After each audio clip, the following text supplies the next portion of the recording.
Individu saung lelaki India kerap pau duit dengan wanita cetus pelbagai reaksi. Dia minta kita dia nanti.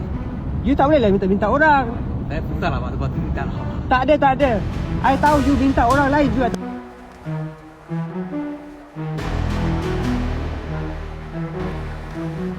Seorang lelaki meminta orang ramai supaya berhati-hati dengan seorang individu yang berbangsa India ini kerana dia kerap meminta duit dengan kaum wanita.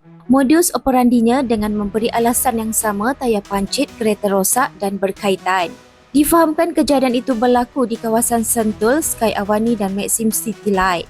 Oleh itu, lelaki berkenaan menyeru agar orang ramai terutama kaum wanita jangan bagi duit kepada lelaki itu dan telah memberi amaran kepada lelaki berkenaan jangan meminta duit dengan orang jika masih berkemampuan atau mempunyai kudrat untuk bekerja mencari rezeki. Terdapat juga di ruangan komen, ada juga yang pernah terkena dengan lelaki tersebut dengan meminta wanita belanja dirinya di kedai serboneka.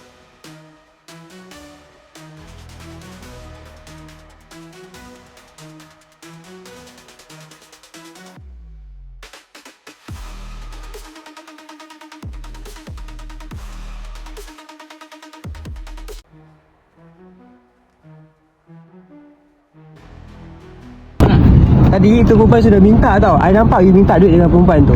Tu tadi nanti tu. Pakai tudung tu. Tu. Kenapa you dah minta I pula? Bukan dia bagi sikit juga, bukan dia. Tak boleh. You tak boleh minta orang. Ya tak apa, saya kerja minta kita dia nanti. You tak boleh lah minta orang. Saya susah lah sebab tu minta lah. Tak ada. I tahu you minta orang lain juga tadi kan? Bukan, saya minta tak cukup duit sikit-sikit saya minta. Tak boleh minta orang. Okey, saya mesti minta. You minta tadi itu perempuan kan duit? Minta. Dia kenapa dia minta I pula? Kau tak cukup bang sebab. Tak boleh. Ini macam tak boleh bos. Okey, tapi bukan ini macam bos. You punya perangai. Okey. Minta orang. Tapi kita keluar. Oi. Minta orang duit kah? Bang, tak lah. Tak boleh minta orang lah duit.